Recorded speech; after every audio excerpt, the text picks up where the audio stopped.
Welcome to the New Dentist Study Club podcast. My name is Dr. Sanj Mohanta.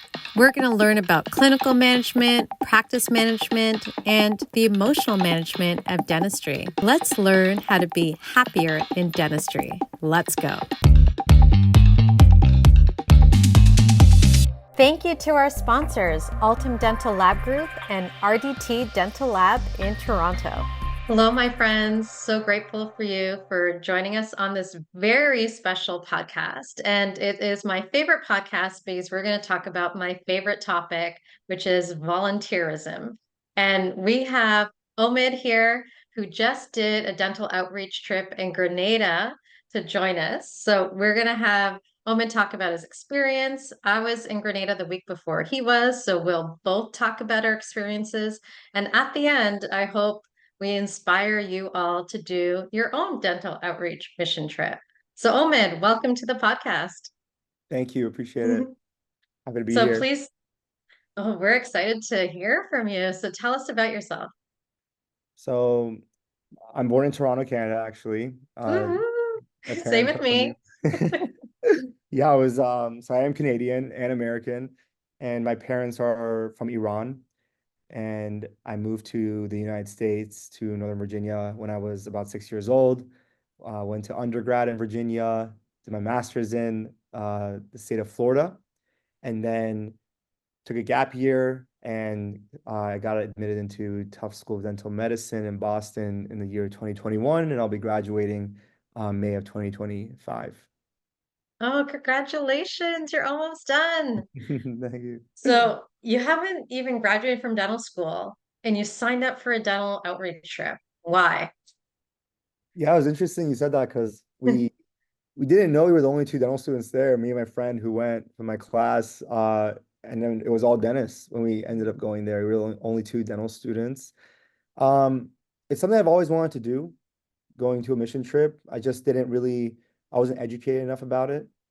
I didn't really go out of my way to research a lot about it. I think because of how school is so like demands so much from us on a day in and day out basis. Every year there's new challenges. So I was really consumed with the clinic and everything here at school.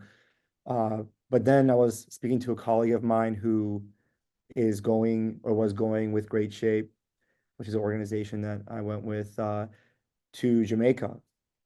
And I applied right away. I didn't even think about it. I just applied, looked at my schedule. I was free, applied. And by the time I heard back, that trip was already filled.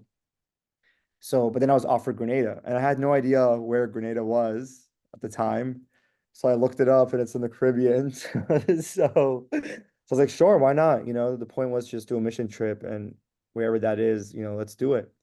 And I've always wanted to do one, and I wanted to really get the full experience from it. And I've always heard good things about mission trips, so I thought this would be a good opportunity for me to take advantage of and try it out.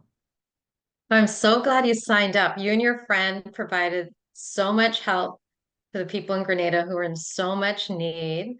So tell us about your week. Yeah, I mean, I didn't know what to expect, to be honest with you. But I mean, now that I've done it, it was an amazing week from the beginning. I think everything was very organized, truly. We landed Saturday. We pretty much had a meet and greet that evening with everyone. So everyone introduced themselves, where they're from, sort of broke the ice a little bit. And then that's it. We, slept that night, and the next day we had the formal orientation on Sunday, and it was explained to us where we're going, what site we're going to be at, what we're going to be doing, and then who we need to go to for any things that arise or for equipment, etc. And then Monday really it started having breakfast on pretty much Monday to Friday was the same routine. Get up, go to a certain site. There were three sites for us, elementary school, high school, and then there was like at the Sandals Resort where we stay at, they turned one of the rooms into a staff clinic. So I think that was really cool. I spent one day in the staff clinic as well with my colleague, and it was I wanted to go during my fourth year of dental school because we could actually do procedures. I definitely wanted to be hands-on. I definitely wanted to get reps in as well for like our learning experience too. when it came to mostly like restoratives and extractions.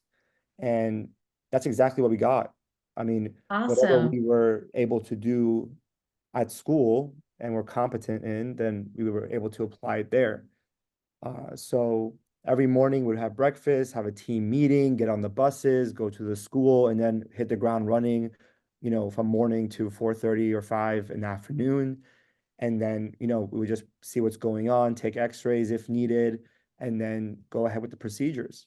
So that was our day-to-day routine. And at the same time, we would be able to reset at the hotel, and the accommodations were phenomenal. You know, proper place to rest and eat and anything you want to have.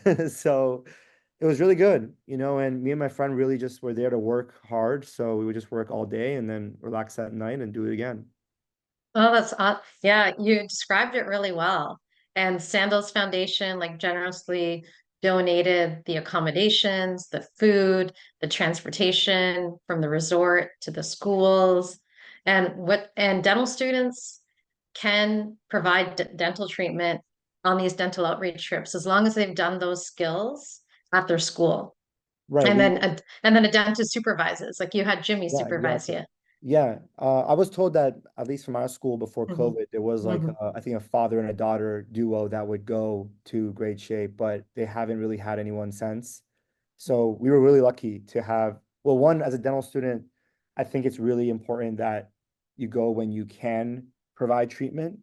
One, because you get to see the educational experience of, these communities that really love us to be there and need our support and help. But also you get to also practice your skills and refine your skills as well. So as a dental student, I need to get permission or a letter written by my supervisor that I'm, competent in certain procedures. But then also they linked us with Jim, who was a retired Yeah. dentist from Canada, who was more than happy to help us. And we were lucky to have Jim as well because he was so kind and he taught us so much. And he was very patient with us, but also was open to us pushing our boundaries and, taking our game to the next level.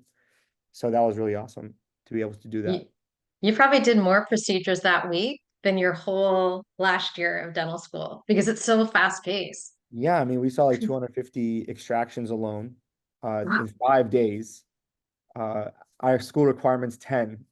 So we were just doing like, 10 a day. Sometimes like, children would come in, a couple baby teeth here per Yeah. mouth. Yeah, I mean, we learned perfect dentistry in school. Hmm. And at the end of the day, yes, we have autonomy. Like we're learning still in school. We're always learning in life, but in school, especially, our supervisors always have the last word and they say okay or no. But to be able to go somewhere where, okay, what's your call on this? What are we gonna do? What's the staging of Yeah. hey, or are we gonna pull it? Are we gonna save it? Are we gonna pop out here? If we do pop out, what are we gonna do then? Yeah. So these are all things that you have to make decisions on quickly.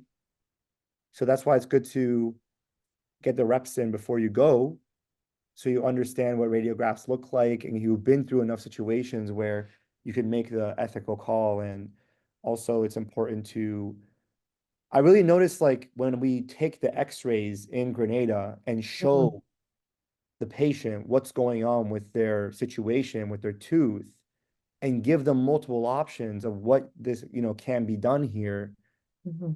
their trust with you just goes up, through the roof because they don't know what's going on.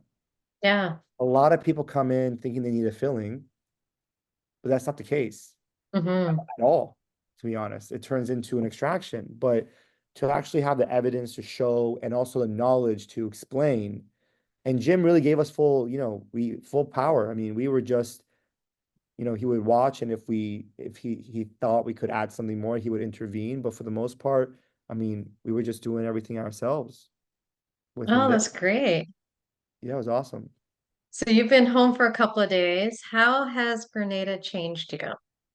Well, my main goal was I like to be hands-on, and I think it's really important to not talk about things, but also really live it. And I think when you really go through situations, you can talk better about it because you really, that energy really sticks to you. And my whole goal was to, expose myself to something I've never been to before and see dental specifically, like see the situation in a foreign country and how that, how it is, because you always hear about things, but you never really know. Like I never really knew, and my day in, day out is teeth. I mean, I try to solve, people are in problem, try to give them options and the treatment that they need. And to me, sometimes, I mean, to anyone when they do something a lot of it, but you become numb to it.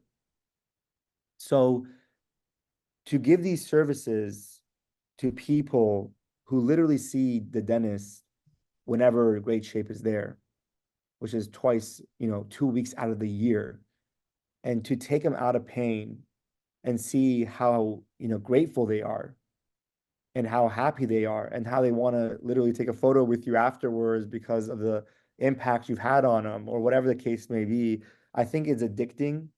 And I think for me to still be in dental school, to be able to go to something like that has really changed my goals I mean, I always had my own personal goals, but now this has been added to my future plans because I'm really motivated to not only start my own nonprofit maybe or contribute to existing ones, but also bring other colleagues on board to participate, and I've already been reached out by so many people through social media about mission trips, and because I feel a lot of people want to do them but don't really know how to pick the right one or what the process is behind it. So now I've done it.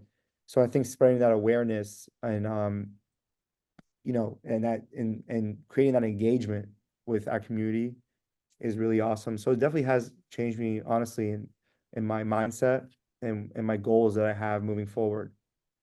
Wow, that brought chills to me when you told me about how it's going to change your goals, how you want to start your own nonprofit or join another one, how, you're spreading the word about how impactful dental outreach is. I've done it 2 years in a row going to Grenada. And what how I changed after each time is that, like you said, dentistry becomes really routine. And in Canada, where I live, like we have tons of dentists. In the greater Toronto area, there's a dentist at each corner. So you don't realize how important you are, how important your skills are.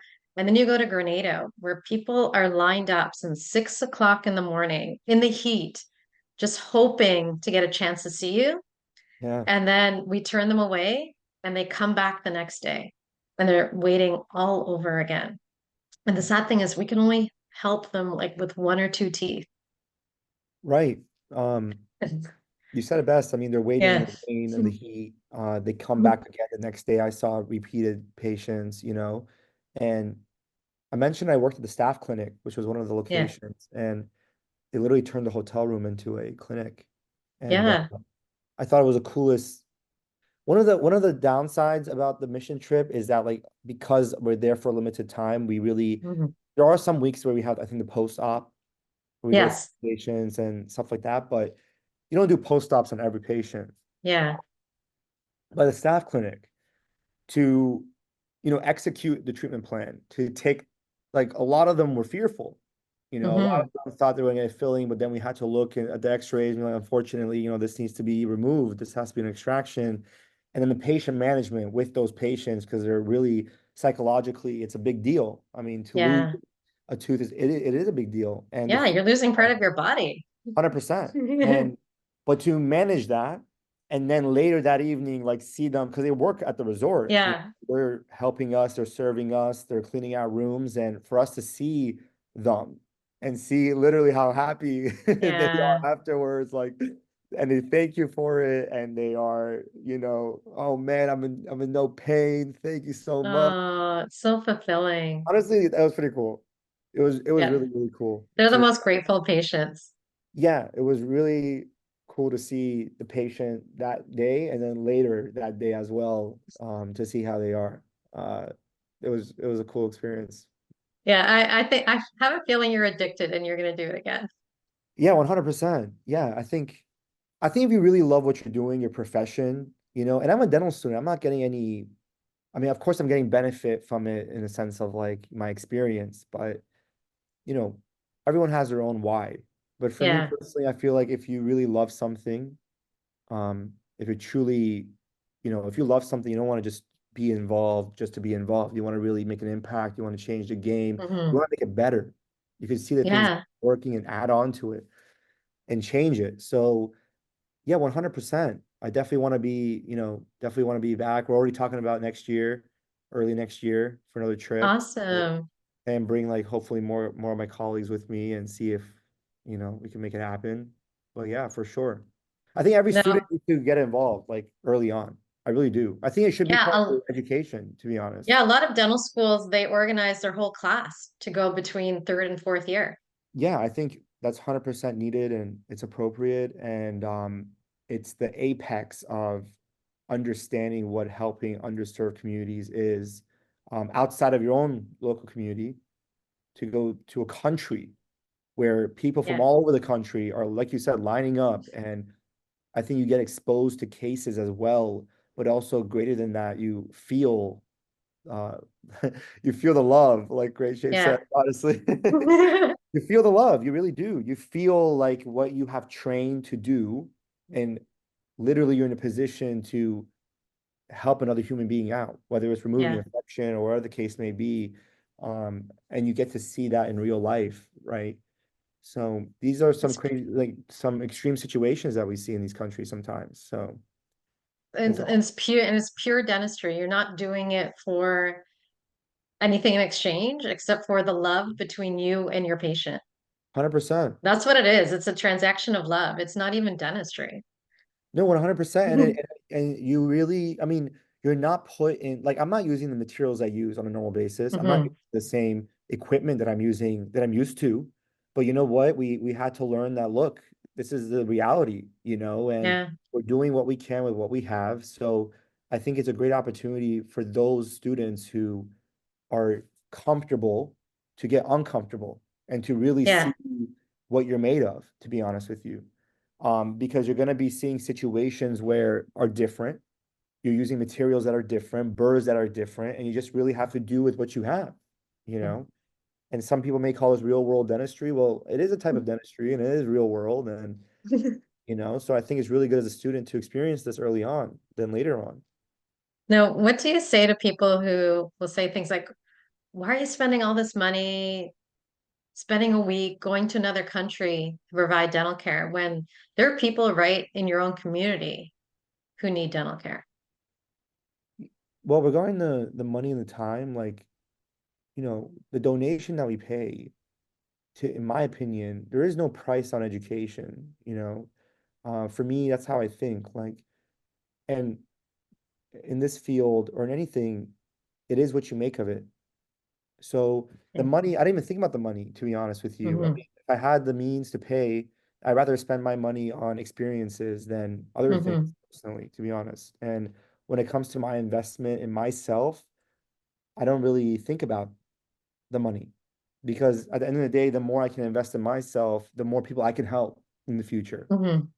Because I really don't want to be the doctor where someone comes up to me and I have to say, I don't know. I don't know how to guide you. I don't know what to do for you. Hmm. I don't like that. So I try to put as much pressure on myself right now so I can be in a position where I can help as many people as possible. So the time, the money, the investment, I mean, at the time I didn't really know what to expect, but now looking back, 100%, it's like worth it. Every moment of it is worth it. Every opportunity, the amount of patients we see, for every patient, it's an opportunity, Hmm. in my eyes. If you look at it that way, different anatomy, different ages, different conditions, different medical histories, different needs. So if you take it as a learning experience, then even one day out of the trip is completely worth it. Not to Hmm. mention how many students, like hygiene students that we met. And you know what I realized? Like everyone had to pay to go, Yeah. but that shows that they're dedicated. Yeah. They're really like they're in it. They see the value. And I love working with other professionals who are invested and love what they're doing. Like I really and I just realized that right now talking to you because when I was there, I was like, wow, these hygiene students are so good. Yeah. Like they're so like they're hardworking, they're doing a great job, they show up, they're not lazy, they really care. We had like great discussions afterwards about the cases. And I'm like, wow, you guys are like really, you're on top of your game. And having those connections, I mean, alone are worth it. I know people now across the United States and Canada that I didn't know a week and a half ago. Yeah, it's great to connect with like-minded people who have so much Yeah. heart. Yeah, and to donate your money, but also show up for the work, to see where your funds are going, and to be hands-on. Like that's what the kind of donations I like. You know, I want to Yeah. donate, but also know where my money's going. I want to see the impact that my money had, my time had, Yes. people. I think that's really rewarding. And I think every human being likes that as well. And it motivates you to do it more because you see where it went to, what cause it went to. Yeah. Um, so, and I think, it's a good balance between both. I think a lot of people who volunteer do things for their local communities as it Yeah, they is. do. You know what I mean? So yeah, there's an argument to be made, oh, why don't we invest in our own communities? Well, that's a different kind of volunteer, and that's a different kind of giving back, but also bridging the gap for our neighboring countries where they don't have even Mhm. resources. Yeah, it's true. That's also another way. So there's no like really negative on There's either. no wrong way of giving. Yeah, there's no wrong way of giving. So it's just how you look at it and where you want to spend your time towards. And, maybe a lot of people don't have the money to go on a trip like that, but they have the money to donate locally or volunteer Yes. locally. I mean, what's the difference? It's the same thing, Yeah, it's true. At the end of the day, if you really, really want to help, I mean, there are all different ways to do that, you And know? then when you come back from these dental outreach trips, you end up like caring for your community differently, even your own patients. Because then you realize when you see people standing outside in the heat in Grenada waiting for their turn, then you start thinking about your own patients and thinking, well, what was their backstory on how they got here? And they need the care just as much as people in Grenada. And I need to earn their trust just like I did in Grenada. And I need to think about long term how I can help them achieve optimal oral health care, just like I did. Like I look at dentistry differently when I come back because I think it's very expensive. Not everyone can afford it. Not everyone has access to it. So I just feel so privileged that I'm able to do dentistry and that I think, wow, my patients are really lucky that they have this access as well. So it just makes me more grateful overall. I just love my patients more. I love myself more. I love dentistry more. Like you get so much out of it's just not a week. It changes your whole life. No, it really is not just a week. Mhm. And um, I think there's so many missed opportunities in the field of dentistry.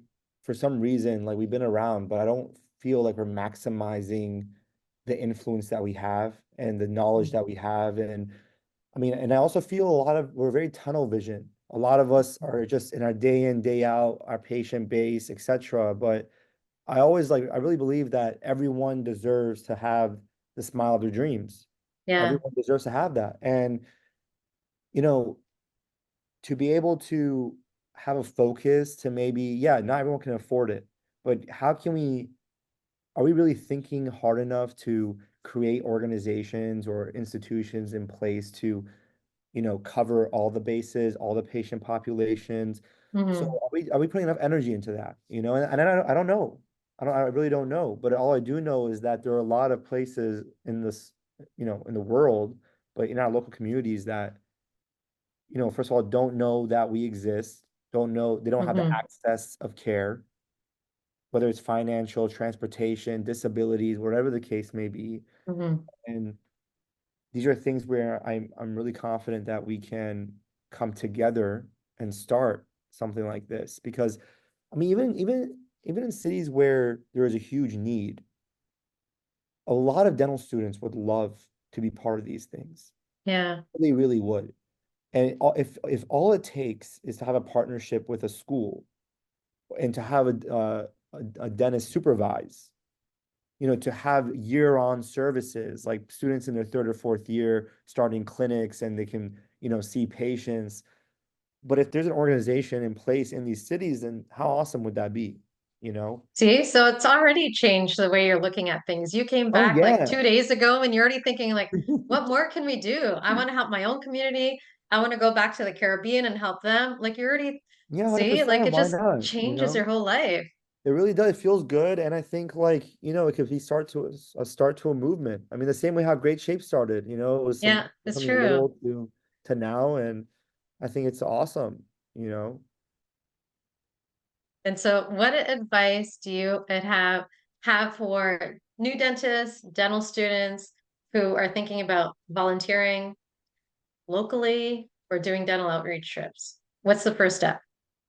Well, I think a lot of like for students, I think finances are a huge issue when it comes to this. Your flight, the donation that we pay to go. It was for us, it was $1,000 donation for this trip Hmm. plus our flight. Yes. But I think, if this is something you know about early on, for example, your first year dental school, but you don't want to go to it till your, fourth year, for example. Yes. Well, it's something you could start saving up for, thinking about, putting money aside. Hmm. So that'd be a huge advice. I think just knowing Okay. about this opportunity exists. Even if you're a pre-dental student, I think any kind of person who's involved in healthcare or yeah, in healthcare in general, who wants to, get exposed to this, they should start, researching about it, seeing the finances and trying to plan for it ahead of time to We go. had several pre-dental students during our week, Yeah, and it 100%. I just think it's great for solidified. Yeah, it pre-dental. just solidified that that's dentistry is what they want to do.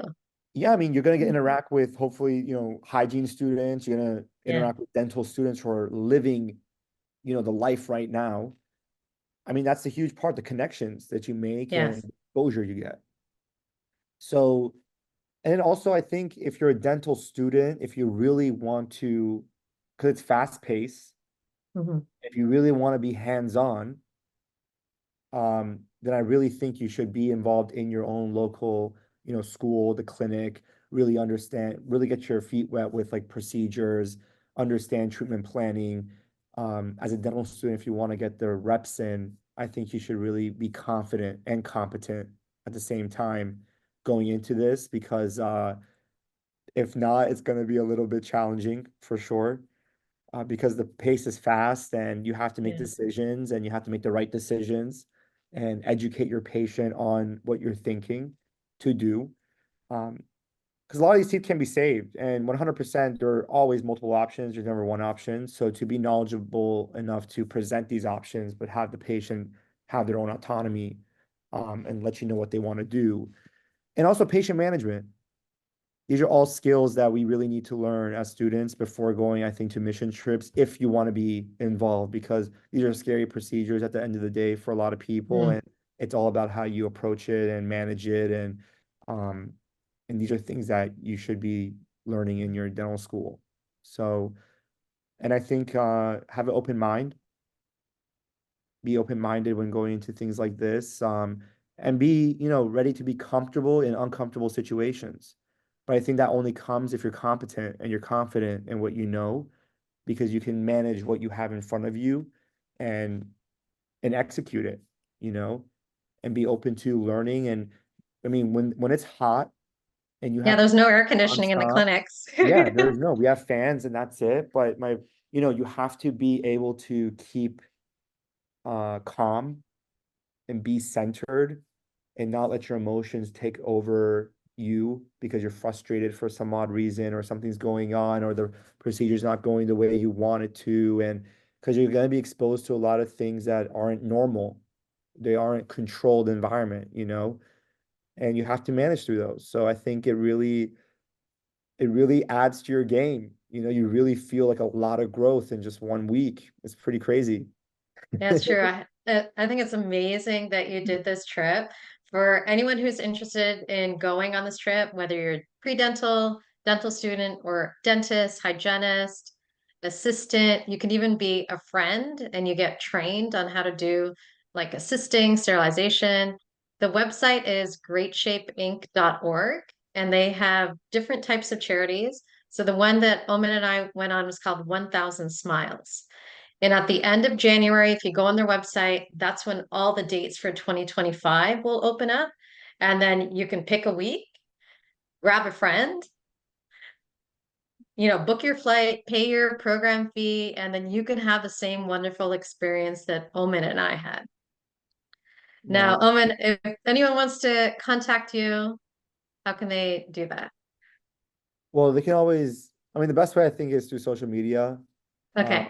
we can add that to the meeting if you want. Yeah, sure. What's your handle? It's dr.waitbaby. That's my handle. Dr. Wait, baby. Love it. It's an acronym for we are in there. It's like a mindset. It's Yeah, like I'm a like, whole what are we waiting for? yeah, exactly. But it just became a thing, and I just started, creating content a few months ago, like a lot, and it started like growing. So it's pretty Yeah, cool. good. And you're a fourth year dental student at Tufts in Boston. And what are your plans for after graduation? So I'm keeping an open mind right now. I've always been like goal oriented, and I am still, but I think it's really important to keep your options open. So that's what I'm doing right now, exploring my options, and graduation will be here before I know it. So, but overall, like whatever I get involved in, dentistry is like I've been working in the dental field since I was 17 in both like mostly private practices, pediatric, oral surgery, general dentistry. And also I've seen like corporate offices as well. So whatever I want to get involved in, I really want to just change the dynamic, change the game in a sense of making sure patients get the best quality care, not just one time, two times, but like every single time. And also creating a really good experience for them, like that fine dining experience, like, because they deserve it.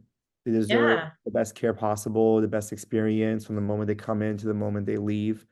And I really see that a lot of people are fearful still to come to the dentist because it's such an invasive thing.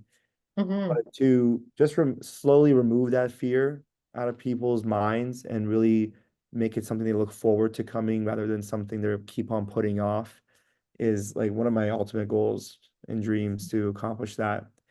And I think going to the mission trip, I've always wanted to help communities, but now it's like I'm really motivated, to 100% make that like a priority rather than something on the back burner for later on. I think I could simultaneously incorporate it now in the beginning of like my growth and Yeah. It's uh, not just giving back once a week, 1 week a year. Like now you can give back every single day with every interaction you have with your patients, your team, with each person. it's a lifestyle. I think it needs to Yeah, be a it's true. lifestyle and not just one thing we do. Exactly like you said, one thing we do here and there. I think even in the smallest ways, I think there needs to be opportunities Yeah. presenting itself for like little ways and people to join, but also grow from that and take it outside the country and stay within the country, both of them in their own ways. So Well, thank you, Omid. Like what we had a mantra on the trip called One Love. yeah, We're all connected. We all love each other. Thanks for giving us your love during this podcast, Omid. Thanks for giving your thank love you. during the week that you volunteered. And I hope that we volunteered together one day. Yeah, that'd be awesome. And best of luck with your final year of school. And I Thank you so hope you much. achieve your vision of providing the best patient care. I know you will. Thanks, Appreciate it. Thank Omid. you. Thanks for having me. And thanks to everyone for listening. This podcast is sponsored by RDT Dental Laboratory, your full service dental lab in Toronto. RDT Dental Lab will help you grow your practice through education, predictable restorations, and high attention to your clinical needs and patient experience. Check them out at rdtdentallab.com. Thank you for listening to the New Dentist Study Club podcast. Listen to us on Spotify, watch us on YouTube, share and subscribe, and follow us on Instagram at New Dentist Study Club.